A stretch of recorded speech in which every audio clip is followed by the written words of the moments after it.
Estamos iniciando o podcast Pescou, produzido pela Trama Ecológica, com o apoio do TAC Frade Fumbio.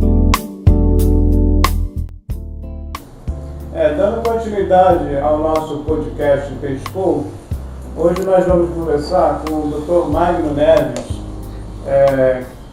um dos responsáveis pela parte jurídica da criação da Federação da Liga das Pescas do Estado do Rio de Janeiro, né?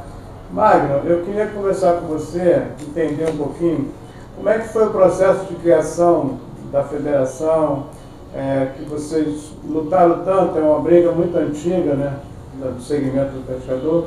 Eu queria que você falasse um pouquinho desse processo da criação da Federação da Pesca, já que você também faz parte da Associação Sindipesca, né? Uma pessoa também associada à Sindipesca, e a partir daí vocês viram a necessidade de criar uma federação, né? Queria que você falasse um pouquinho, já que você cuida da parte jurídica. Então, isso foi bem anterior aí especificamente à fundação da Liga. Lá em 2017, 2015, por aí, eu conheci a Associação Homens do Mar da Baía de Guanabara. Lá em Magé,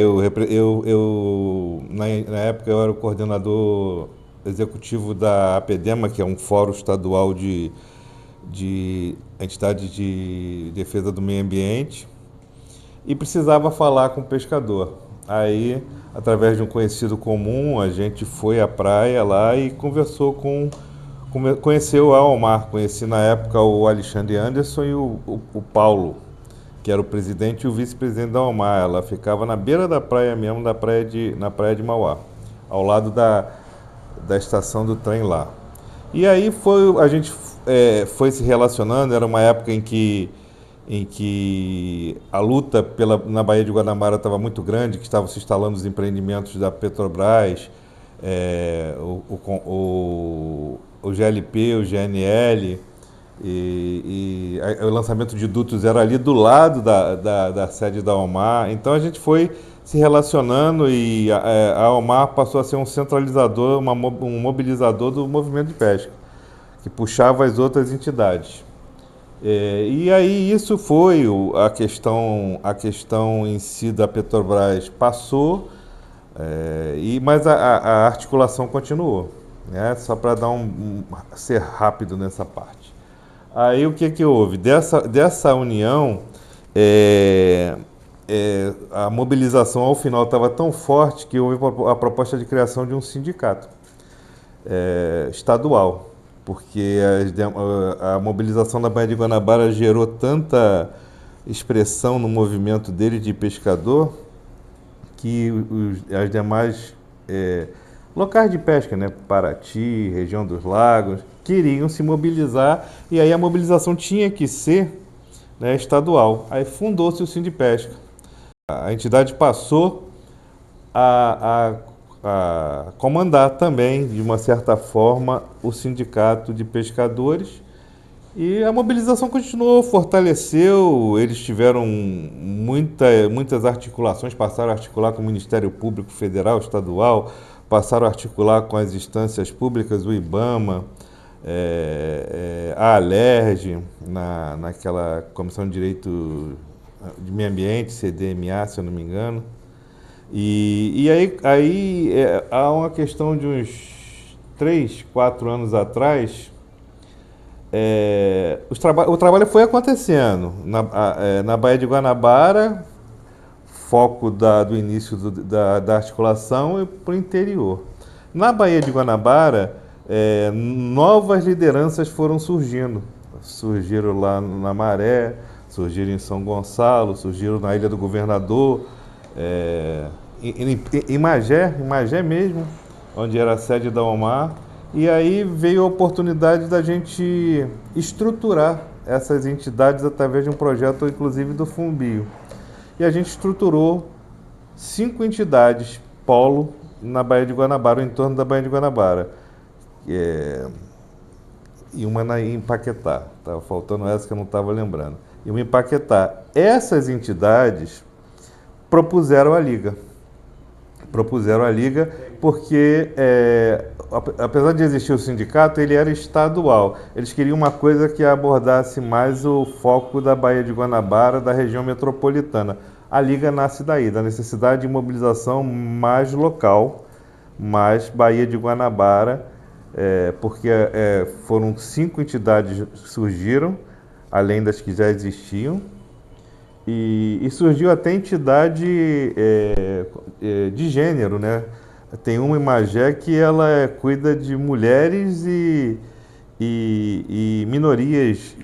Aí essa articulação surgiu, a Liga foi também fundada com recurso do projeto, e a Liga teve muitos ganhos. A Liga, no ano passado, se eu não me engano, conseguiu uma audiência pública na Alerj para discutir pesca, conseguiu reabrir o debate com o IBAMA sobre zoneamento pesqueiro e zoneamento costeiro.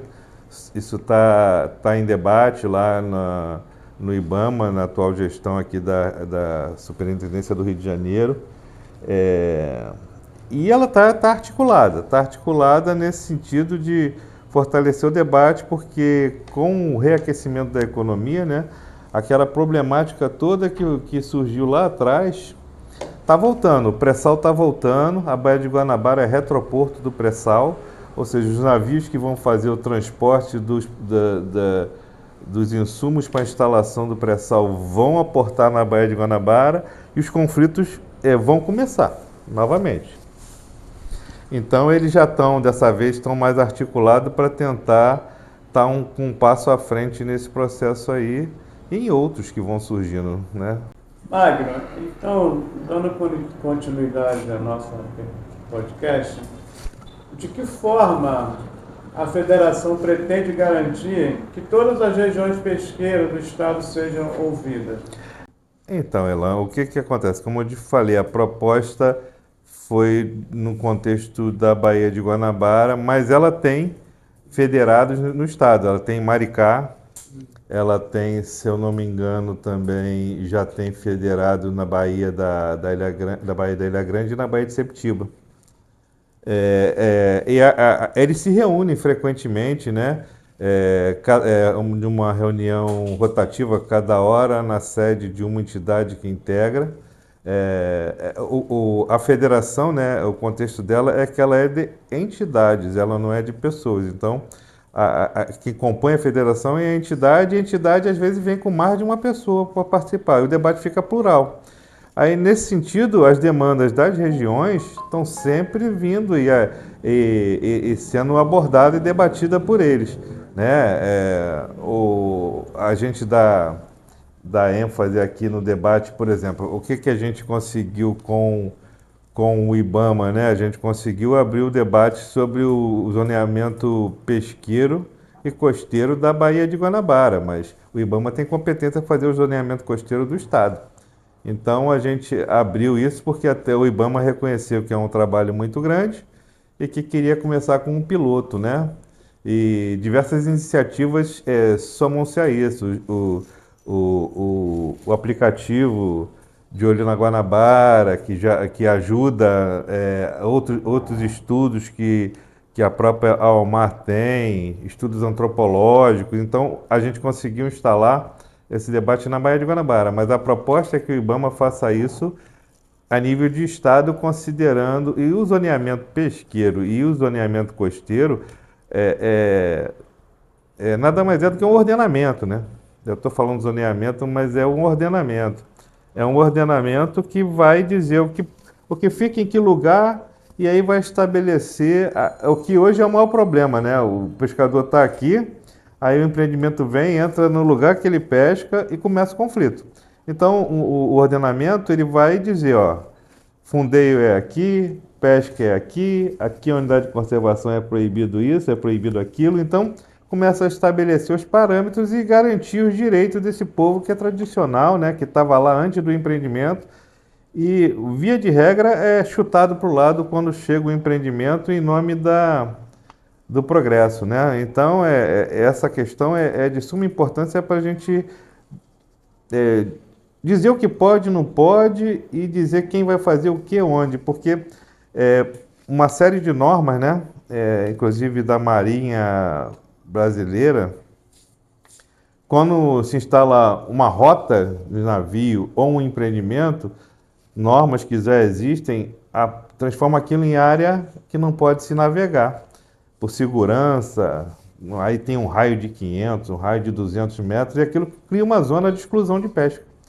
Então aquilo é um conflito imediato. Se vai passar um duto da Petrobras em determinado lugar, dependendo do nível de aprofundamento do duto, já se cria uma zona de exclusão em cima do duto e para um lado e para o outro. Mais ou menos como acontece quando a gente vê o duto na terra, né? A gente vê aquela área que não pode...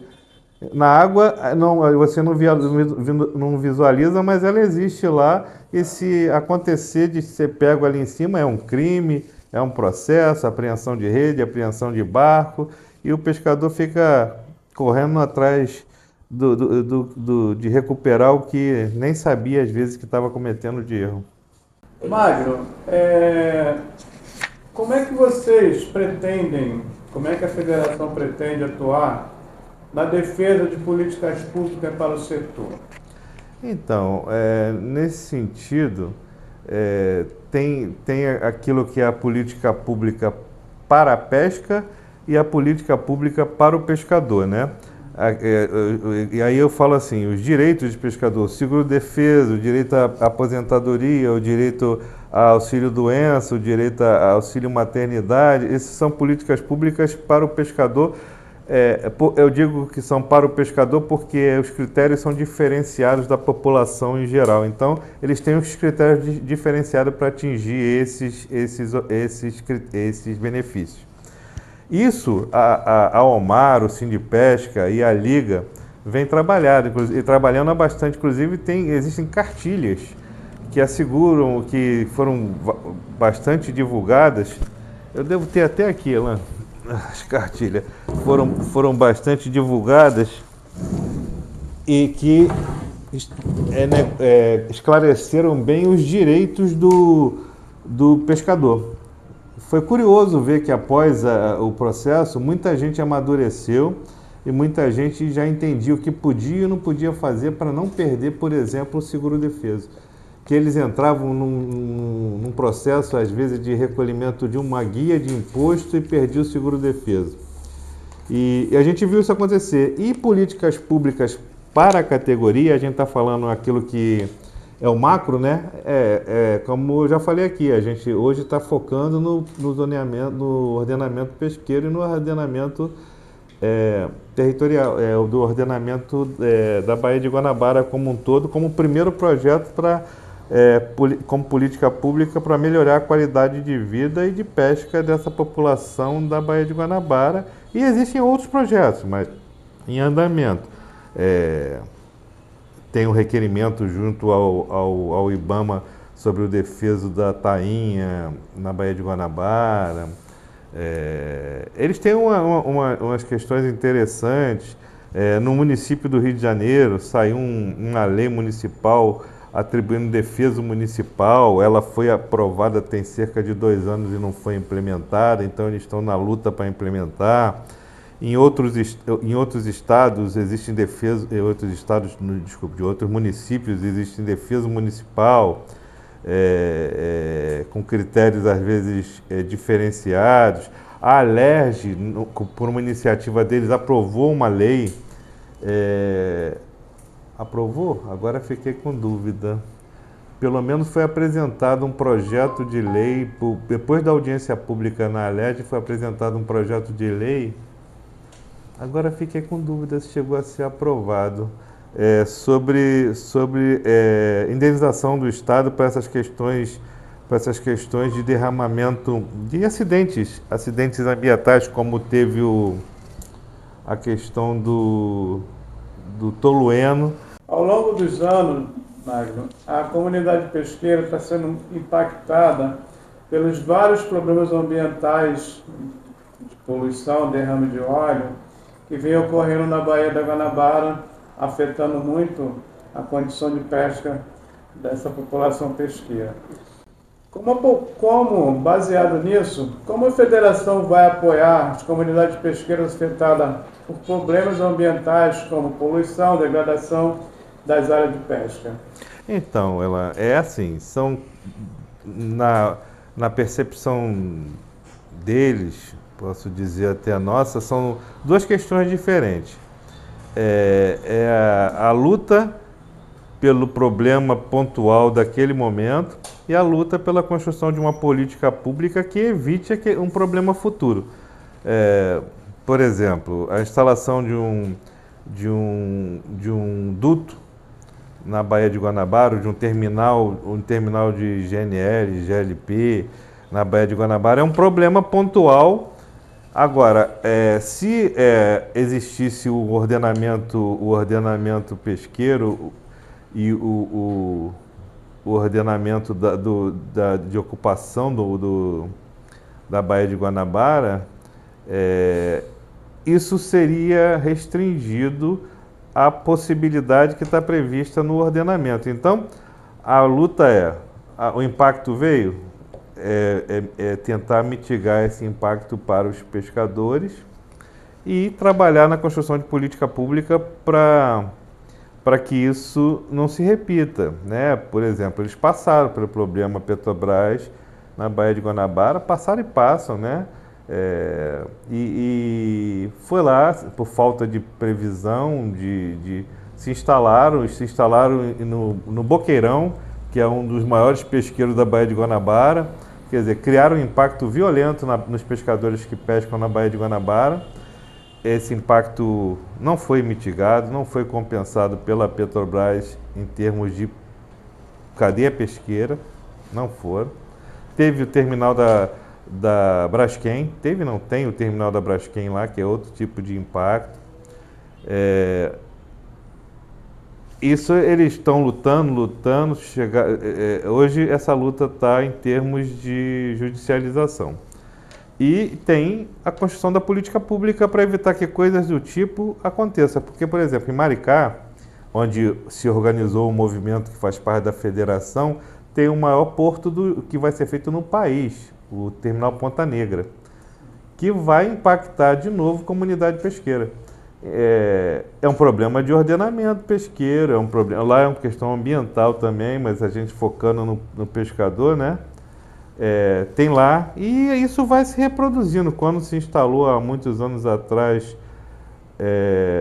sempre que se instala um terminal portuário é uma problemática, né? Porque o terminal em si, ele fica ali entre a terra e o mar, mas tem um canal que tem que ser criado.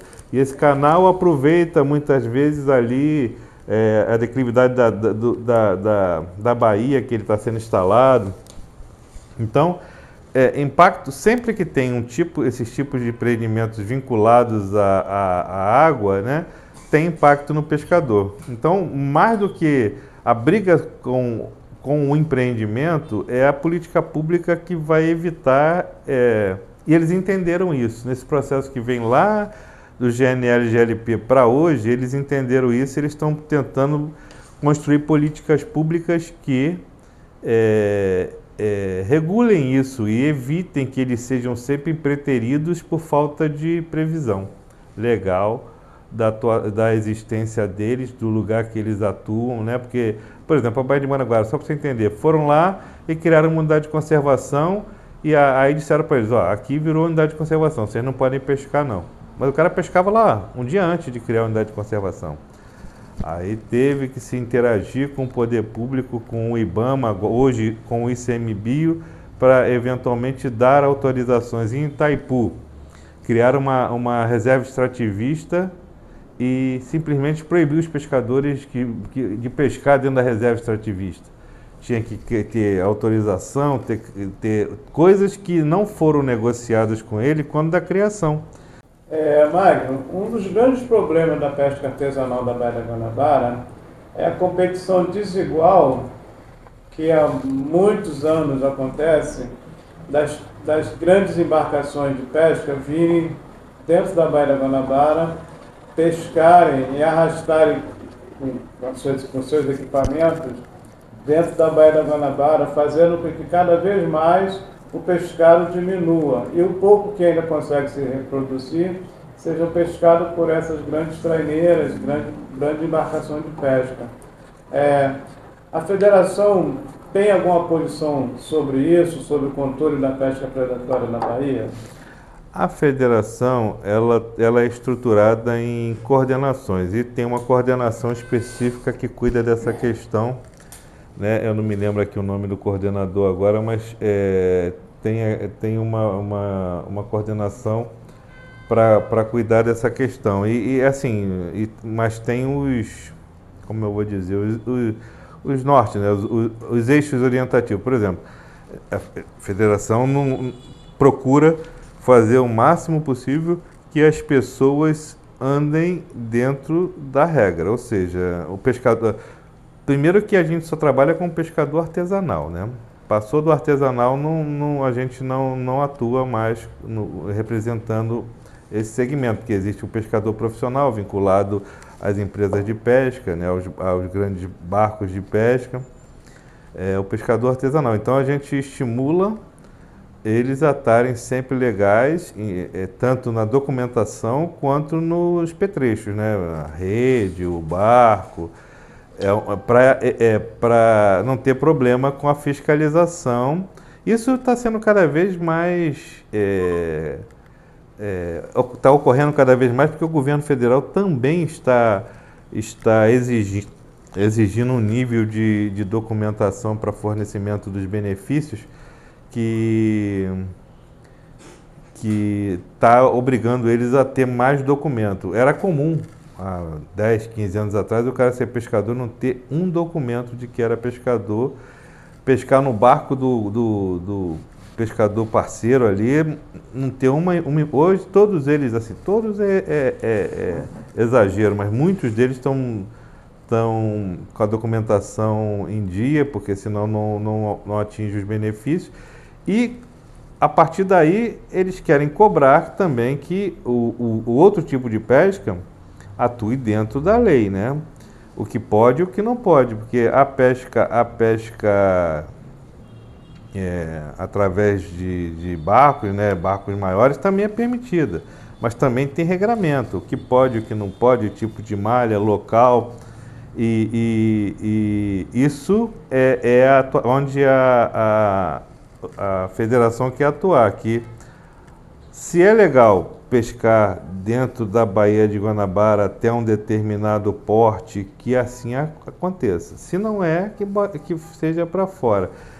E cada vez mais está ocorrendo no final da Baía, né, tem lá na boca da Guanabara, né, dali para fora que está ocorrendo, mas ainda tem, como você falou, quem entra para pescar aqui, mas esses geralmente são totalmente clandestinos. Esses não são aqueles que estão regularizados, esses são aqueles que é o mais difícil de coibir, porque é aquele que você não... Porque todos esses barcos, pela normativa, né, tem que ter como é que é o nome? Um sinal que eles emitem que é possível verificar onde o barco está. Mas os ilegais... É tipo um GPS, tem outro nome, mas é tipo um GPS que identifica onde eles estão, para efeito de verificar se eles estão no lugar correto, onde eles podem.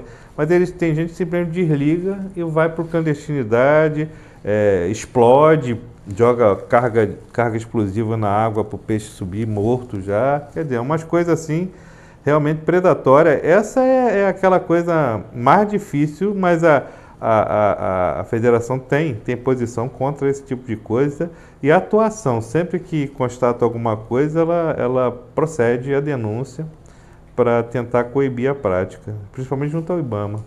Magno, o nosso podcast, que a Trama vem desenvolvendo há vários anos, apoio do Fundil, TACFAD, né? Ele é baseado muito em trazer informações para os pescadores, para as várias temáticas de interesse do pescador, né? Baseado nisso, e como a federação é bem recente, né, foi criado em 2025, eu queria saber quais os canais de comunicação a federação vai usar para manter os pescadores informados sobre tudo que está acontecendo, sobre a participação deles, mobilizando eles o máximo possível. Então, a gente está usando as ferramentas de mídia social, o pescador tem uma dificuldade com e-mail, essas coisas, mas todos eles hoje têm o telefone, né? Então, a gente está tentando se aproveitar dessa ferramenta para fazer a comunicação de forma que a gente possa fazer chegar os principais documentos, informações. Por exemplo, a federação hoje ainda não tem um site estruturado com notícias, mas se você for no Sindipesca ou na Almar, tem um site estruturado com notícias que entram diariamente lá. Normalmente com questões ligadas à luta dos pescadores e à necessidade de se manter regularizado. É a mesma proposta que a gente vai trazer para a federação.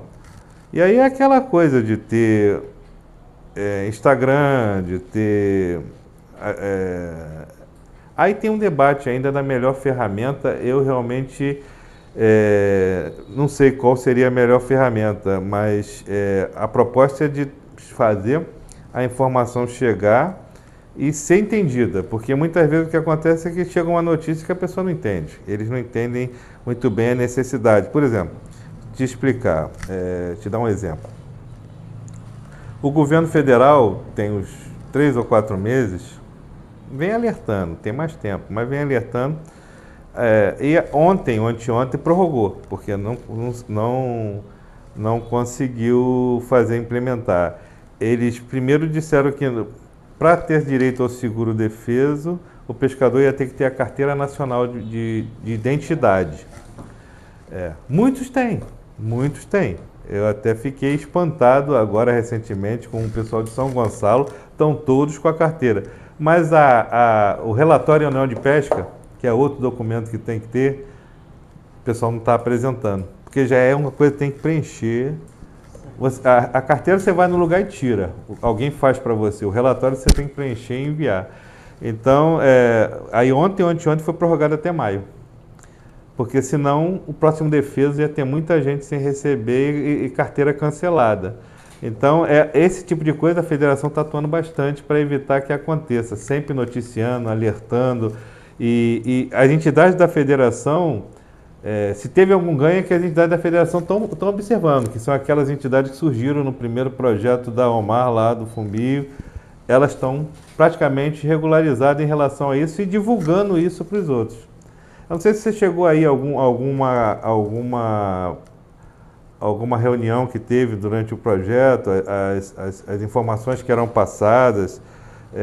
Isso foi muito efetivo, e eu consigo ver hoje em dia que uma organização mínima surgiu e que multiplicadores surgiram. Bom, gente, estamos chegando aqui ao final do nosso podcast Pescou com o Dr. Magno Neves, que representa hoje a Liga, né, que foi criada, a Federação do Estado do Rio de Janeiro, a Pescagem, né, Magno? Lipesca. Lipesca.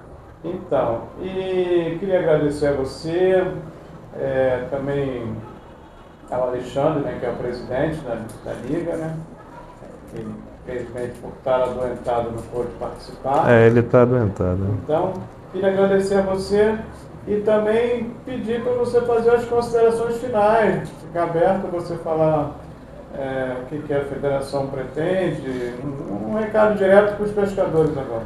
Eu acho que é isso. Primeiro é dizer que o Alexandre que devia estar à frente disso aqui, mas ele está realmente adoentado, impossibilitado, me pediu para colaborar, eu estou colaborando e que é um processo que não surgiu com a fundação da federação há pouco tempo atrás.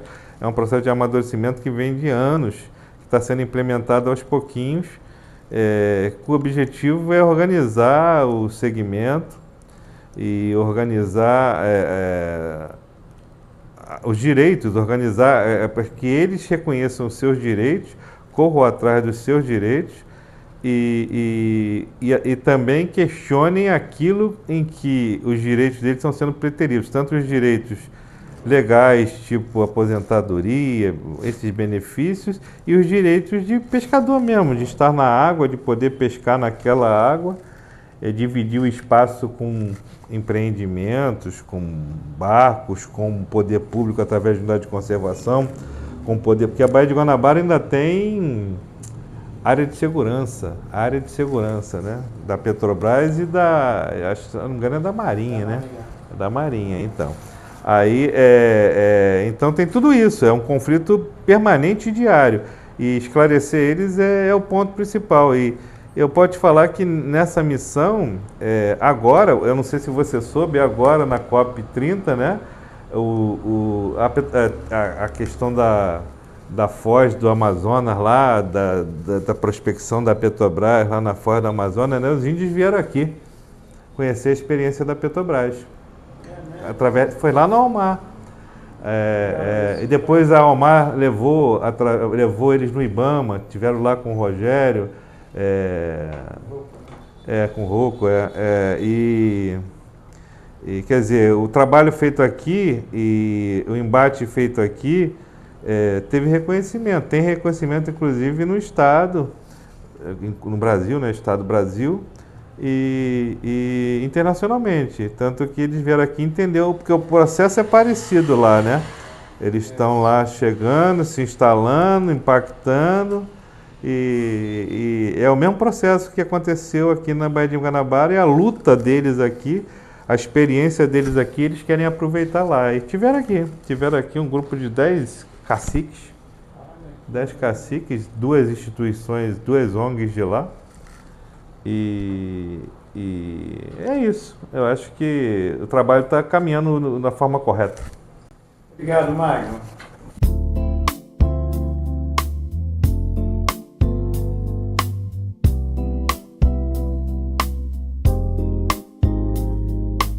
A realização do projeto Educação Ambiental é uma medida compensatória estabelecida pelo Termo de Ajustamento de Conduta de Responsabilidade da Empresa PRIO, conduzido pelo Ministério Público Federal, MPF, Rio de Janeiro.